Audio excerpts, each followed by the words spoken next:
Good afternoon.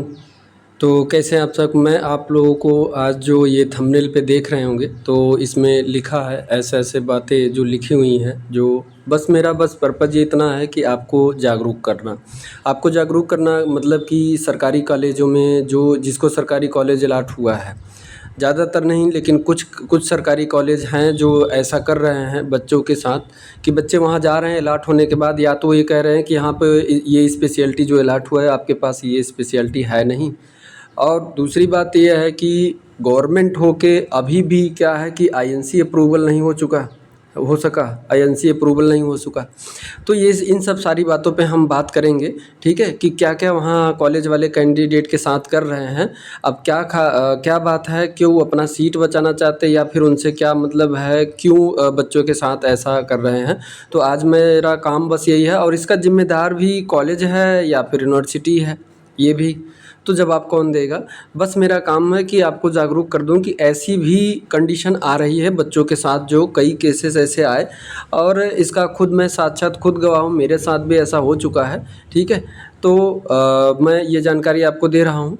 तो मेरे channel पे अगर डियर आप फ्रेंड्स अगर नए हों तो चैनल को क्या कर लें, सब्सक्राइब कर लें और लाइक कर लें, और जानकारी अच्छी लगे तो कमेंट भी कीजिएगा और पूरा वीडियो देखिएगा। चलिए शुरुआत करते हैं।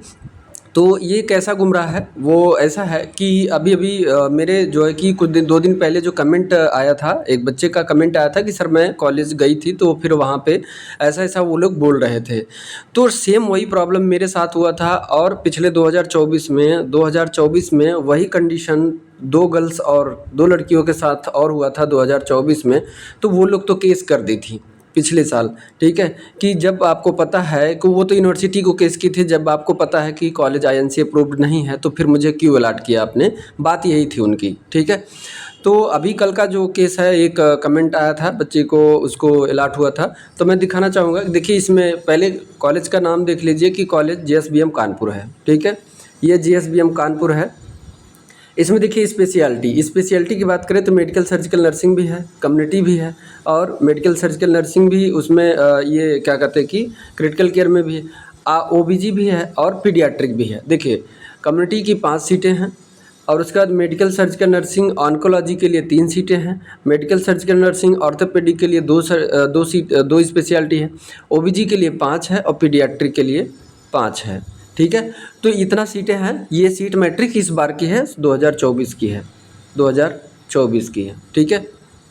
अब मैं बता रहा हूँ, ये सीटें यहाँ दिखा रहे हैं सीट मैट्रिक। भैया जब आपको पता है कि ये आईएनसी से अप्रूव्ड नहीं है सीटें अभी ये, और या तो फिर ये सीटें वहाँ पे नहीं हैं अवेलेबल, तो फिर इस सीट मैट्रिक्स में क्यों शो कर रहे हैं, ठीक है। तो यहाँ पे शो ही मत कीजिए। बच्चा जब देखेगा तो वो तो भाई प्रायोरिटी सेट करेगा, वो ले लेगा। तो वहाँ पे जाने के बाद वहाँ पे कॉलेज क्या बोल रहा है, कॉलेज क्या बोलता है कि मेरे यहाँ तो ये स्पेशलिटी है ही नहीं, मेरे यहाँ तो 2024 की बात बता रहा हूँ। 2024 को जब अलॉट हुआ था तो मुझे खुद अलॉट हुआ था, तो मुझे पीडियाट्रिक अलॉट हुआ था इसी कानपुर जीएसबीएम में ही पीडियाट्रिक अलॉट हुआ था। तो जब मैं गया तो वहाँ पे, ठीक है, 2024 में, तो उन्होंने बोला कि देखिए यहाँ पे हमारे जो है कि स्पेशलिटी जो है वो कम्युनिटी है और एक साइकेट्रिक है, ठीक है, कम्युनिटी और साइकेट्रिक है, बस यही 2 हैं, बाकी पीडियाट्रिक तो है ही नहीं। मैडम ने बोला, तो हमने कहा मैम मुझे तो अलॉट हुआ है।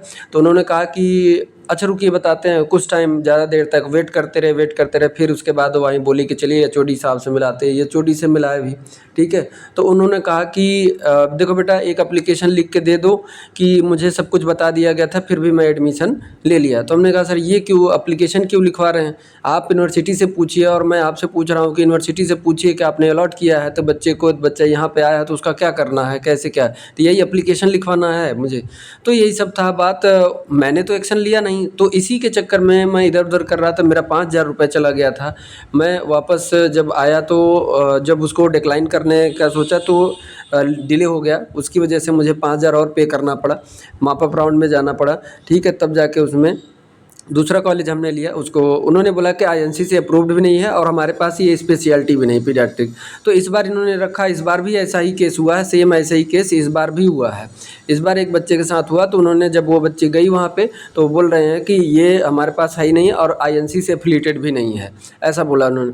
ठीक है, कमेंट आया था फेसबुक, उस पर देख सकते हैं आप। तो इसमें ये इन्होंने बोल दिया कि आईएनसी से एफिलिएटेड नहीं है, आईएनसी से एफिलिएटेड नहीं है। ये देखिए अलॉट तो हो गया बट आईएनसी से एफिलिएटेड नहीं है, ये बोला उन्होंने। तो उन्होंने जब अब ऐसा बोला, अब बताइए अब वो क्या करेगा। तो यहाँ पे देख सकते हैं आप, यहाँ पे देखिए, यहाँ पे लिखा है कि देखिए देखिए सर आज मैं कॉलेज गई थी जेएसबीएम, वहाँ ओबीजी आईएनसी से एफिलिएटेड नहीं है, सीट कंफर्म भी कर दिए हैं और फ़ी भी सबमिट कर दिए हैं, तो एडमिशन ले कि नहीं। अब देखिए संशय सबसे बड़ा कि बच्चे के लिए संशय सबसे बड़ा कि बहुत दिक्कत होती है कि 40,000 भी दे चुके हैं, पता नहीं क्या होगा।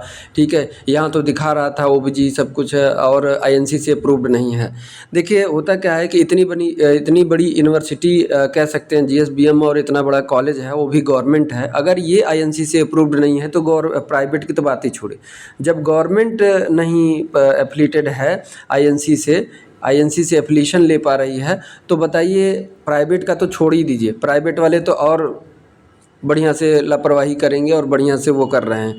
होता क्या है कि इसमें आईएनसी अप्रूवल लेना होता है डियर, आईएनसी अप्रूवल लेना होता है, चाहे वो उसमें गवर्नमेंट हो और चाहे प्राइवेट हो, दो एप्लीकेशन लेना पड़ता है। एक तो एप्लीकेशन है कि सीट के लिए कि कितनी सीटें आपके यहाँ हैं, 40 सीटें 50 सीटें, जो भी जितनी सीटें जिस कोर्स के लिए जितनी सीटों के लिए एप्लीकेशन लेना होता है। तो यूनिवर्सिटी पहले क्या होता है कि यूनिवर्सिटी देती है जितनी भी बैचलर डिग्रियाँ हैं, बैचलर और पीजी, यानी कि ये बोल सकते हैं कि यूजी और पीजी की डिग्री, नर्सिंग की यूजी और पीजी की डिग्री हैं, वो इस टाइम यूजी और पीजी की डिग्री यूनिवर्सिटी ही देती है।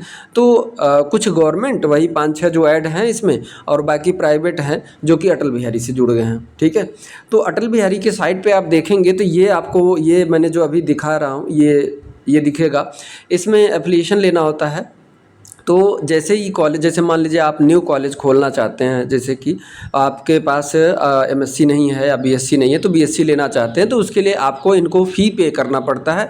यूनिवर्सिटी एफिलिएशन दी है, अभी आपको यूनिवर्सिटी एफिलिएशन दिया है, यानी 40 सीटों का आप एडमिशन ले सकते हैं। इनका सब कुछ डिग्री उग्री सब कुछ हम करेंगे, लेकिन आईएनसी से अप्रूव्ड अभी नहीं है, आईएनसी से आपको अलग से लेना पड़ेगा। अब ये करवाएगा कौन आईएनसी को हायर करता है, तो इसके लिए भी ये देखिए फीस देखिए पहले कि जैसे मान लीजिए अगर आप एडमिनिस्ट्रेटिव एंड सर्विसेज फ़ी के लिए, जैसे मतलब आप लेना चाहते हैं कॉलेज लेना चाहता है, तो जिस कॉलेज में अगर बीएससी नर्सिंग का कॉलेज खोलना चाहते हैं, तो बीएससी नर्सिंग के लिए अगर 40 सीटों के खोल रहे हैं तो 47,000 प्राइवेट का है, और सेम फीस 47,000 प्राइवेट का भी है। ये मतलब यूनिवर्सिटी अप्रूवल है, ये यूनिवर्सिटी अप्रूवल है, ये आईएनसी अप्रूवल नहीं है।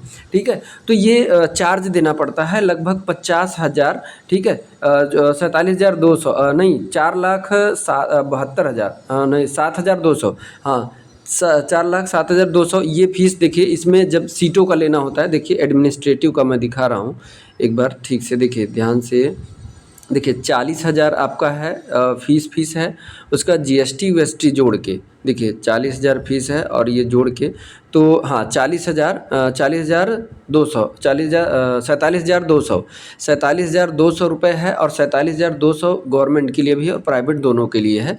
ये यूनिवर्सिटी यानी कि अटल बिहारी से जो कॉलेज अगर बीएससी नर्सिंग का कोर्स का अगर एफिलिएशन लेना चाहता है, तो उसके लिए उसको इतना देना पड़ेगा, 47,200 रुपये देना पड़ेगा 40 सीट के लिए सिर्फ, और 60 सीट के लिए तो 60 सीट के लिए 70,800 देना पड़ेगा, 70,800। और उसका 100 सीट 61 से 100 सीट का लेना चाहते हैं, जैसे बीएससी नर्सिंग का या एमएससी नर्सिंग का। अभी एमएससी नर्सिंग का तो उतना 20-20 सीटें भी मिलती हैं, उससे ज़्यादा नहीं मिलती हैं।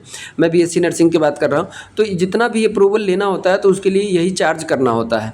अब ये कॉलेज चार्ज उनको देगा तो यूनिवर्सिटी एफिलिएशन दे देगा, लेकिन आईएनसी एफिलिएशन नहीं मिलेगा। अब आईएनसी के लिए क्या करना होगा, कॉलेज का इन्हीं को पे करेगा, यूनिवर्सिटी को ही पे करेगा आईएनसी का अप्रूवल लेने के लिए। आईएनसी का अप्रूवल लेने के लिए देखिए इंस्पेक्शन कराने के लिए, यानी कि कॉलेज का इंस्पेक्शन करना होता है, तो कॉलेज वाला हायर करता है इन्हीं को। देख लीजिए ये प्राइवेट कॉलेज का मैं दिखा रहा हूँ, कि इंस्पेक्शन कराइए और हम आईएनसी का एफिलिएशन लेना चाहते हैं। तो इसमें देखिए इंस्पेक्शन कराने का पैसा भी लगता है। तो ये देखिए यहाँ पे आपको दिखा रहा हूँ, ये देखिए एप्लीकेशन फ़ीस, ठीक है, लेटर ऑफ इंटेंट कंसेंट ये हो गया, और उसके बाद एप्लीकेशन फ़ी हो गया, टोटल कुल प्रायर फ़ी, हाँ प्रायर फ़ी बिफोर एप्लीकेशन, हाँ ये फ़ीस जो है कि एप्लीकेशन से पहले का फ़ीस है वो 70,000 है। देखिए इंस्पेक्शन फ़ी ये लिखा हुआ है, इंस्पेक्शन फ़ी प्राइवेट कॉलेज में इंस्पेक्शन फ़ी का देखिए 47,000 कितना है, नहीं 47,000 नहीं है, देखिए 4,72,000 एक बार इंस्पेक्शन कराने का फीस 4,72,000 है। यानी आईएनसी को हायर या भी यूनिवर्सिटी आईएनसी को हायर करेगी, 4,72,000 दे के आएंगे, इंस्पेक्शन करेंगे।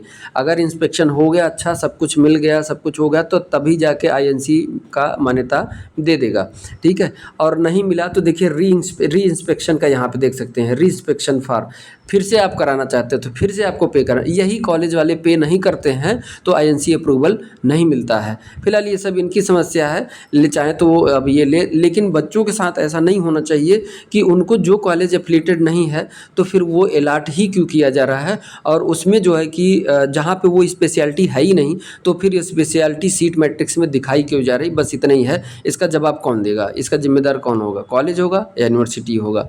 तो पिछली बार भी ऐसे ही हुआ था, 2-3 गर्ल्स थी, वो केस कर दी थी अटल बिहारी पे, तो उन्होंने यही उनका कहना था कोर्ट में, उन्होंने यही जवाब मांगा था कि आप ये बताइए कि जब हमें वो आईएनसी से एफिलिएटेड नहीं है या स्पेशलिटी नहीं है तो फिर अलाट क्यों किया हमें, आप हमारा 5,000 रुपये लगाया या फिर हमारा समय बर्बाद होता है, इतने पैसे जाते हैं, फिर भी आप अलाट क्यों किए। तो यही उनका कहना था। इस बार भी यही हुआ, ऐसा कई कॉलेज जो ऐसा कर रहे हैं, वहाँ पे जाने के बाद पता चल रहा है कि आईएनसी, हालांकि इनके गाइडलाइन में ही है कि देखिए मैं अलाट कर दूंगा कॉलेज, लेकिन आपका काम है पता करना कि वो आईएनसी से एफिलिएटेड है कि नहीं, आईएनसी से एफिलिएटेड है कि नहीं, वो सीधे बोल दिए हैं गाइडलाइन में ही, सीधे बोल दिए हैं कि जो काउंसलिंग का गाइडलाइन चल रहा है आप पढ़ेंगे तो रेड मार्क में उन्होंने दिया है, मैं दिखा दे रहा हूँ अभी। तो फ्रेंड्स ये देख सकते हैं आप, ये काउंसलिंग अभी इस बार का गाइडलाइन है जो मॉप अप राउंड के लिए आपका 12 तारीख से स्टार्ट होगा। उससे पहले मैं आपको दिखा दे रहा हूँ, देखिए ये लिखा है इन्होंने, कॉलेज अलाट होने के बाद इन्होंने सलाह क्या दिया कि वेरी इंपॉर्टेंट नोट ये है कि कैंडिडेट आर एडवाइस, उनको सलाह दी जाती है कि check the college residential hostel transport facility, ये सब तो ठीक है, from the seat matrix as well as, यानी कि सीट मैट्रिक्स में जो दिखाया गया है क्या वो सही है कि नहीं, क्या उतना है कि नहीं, या फीस का क्या क्राइटेरिया है, इसमें और कुछ दिखाया कहीं कुछ और तो नहीं है, ये चीज़ें। दूसरा सबसे बड़ी बात जो हम जिसकी बात कर रहे हैं कि verify the Indian nursing council recognition of the institution, verify करना होगा इंस्टीट्यूशन के लिए। तो इसके लिए तो हम ऑलरेडी पहले ही जब भी मैं वीडियो बनाता हूं तो इसका पीडीएफ मैं दे देता हूं। उनका कहना बस यही है कि आप जाइए और अपना स्वयं पता कीजिए कि वो कॉलेज एफिलिएटेड है कि नहीं। तो एफिलिएशन चेक करने के लिए, क्योंकि दिक्कत ये आ रहा था कि इस बार जब से बिहार स्टाफ नर्स वाला आया था, बिहार स्टाफ नर्स वाला आया था फॉर्म, तो उसमें आईएनसी सूटेबिलिटी मांगने लगा। तो आईएनसी सूटेबिलिटी जब मांगा तो यही दिक्कत हुआ कि आईएनसी से जो कॉलेज अप्रूव्ड नहीं थे, अगर बच्चा उससे अगर कर लिया, बीएससी नर्सिंग कर लिया, तो फिर उसका तो सूटेबिलिटी मिलेगा ही नहीं, क्योंकि वो उसके सेशन में वो आईएनसी से अप्रूव्ड था ही नहीं। तो यही समस्या आ जाएगा। अब कल को अगर खुद के जिस स्टेट का बच्चा है, कैंडिडेट है जिस स्टेट का, उस स्टेट में अगर ऐसा आ जाए रिक्रूटमेंट के दौरान अगर बिहार की तरह यहाँ भी अगर मांग लिया जाए कि आईएनसी सूटेबिलिटी है, तो ऐसे तो तमाम बच्चों का भविष्य जो खतरे में हो जाएगा, क्योंकि वो उसी कॉलेज से पढ़े हैं जो आईएनसी से अप्रूव्ड नहीं है, एडमिशन ले लिए, कर लिए, ठीक है। तो ये सब रूल है, पता नहीं नौकरी पाना हमारे ख्याल से बड़ा अजीब है, ये कैसा रूल है समझ में नहीं आता। तो गुस्सा मुझे इस बात से आया, मुझे थोड़ा सा अजीब ये लगा कि क्यों ऐसा क्यों कर क्यों रहे हैं कि मतलब जो आईएनसी से। अब सबसे बड़ी बात तो सोचने वाली बात ये है कि गवर्नमेंट कॉलेज आईएनसी से अप्रूव्ड नहीं ले पा रहे हैं, और तो और प्राइवेट को तो बातें छोड़ो, गवर्नमेंट कॉलेज अप्रूवल नहीं ले पा रहे हैं आईएनसी से, तो प्राइवेट का क्या होगा समझ में नहीं आ रहा है, ठीक है। तो हमारा बस यही कहने का मतलब है कि आप अच्छे से कॉलेज को चेक कर लीजिएगा, पीडीएफ में देख लीजिएगा कि वो कॉलेज अलाट हुआ है तो आईएनसी से अप्रूव्ड है कि नहीं। क्योंकि अभी पिछले सेशन में ही पिछले महीने में जो बिहार का स्टाफ नर्स की वैकेंसी आई थी, उसमें आईएनसी सूटेबिलिटी लेटर जब से मांग लिया है तब से वेरी इंपॉर्टेंट है। अगर मान लीजिए सभी राज्यों में ऐसा लागू हो जाएगा कि आईएनसी सूटेबिलिटी दीजिए, तो तमाम सारे ऐसे बच्चों का भविष्य खतरे में हो जाएगा। बस मेरा यही कहना है कि आप जागरूक रहिए, सतर्क रहिए और जांच परख के ही एडमिशन लीजिए। ठीक है, थैंक यू सो मच। मेरा काम यही रहता है कि आपको कहीं दिक्कत ना हो और ना ही कोई आपको गुमराह कर पाए या फिर कुछ ऐसा आपके साथ हो जाए कि आपका पूरा पैसा बर्बाद हो जाए, और समय तो बर्बाद हो ही जाएगा। ठीक है, मिलते हैं नेक्स्ट जानकारी के साथ नेक्स्ट वीडियो में। जानकारी अच्छी लगी हो तो इसको लाइक करिएगा और कमेंट कर लीजिएगा। अगर चैनल पर नए हैं तो चैनल को सब्सक्राइब कर लीजिएगा और शेयर कर दीजिएगा। Thank you so much.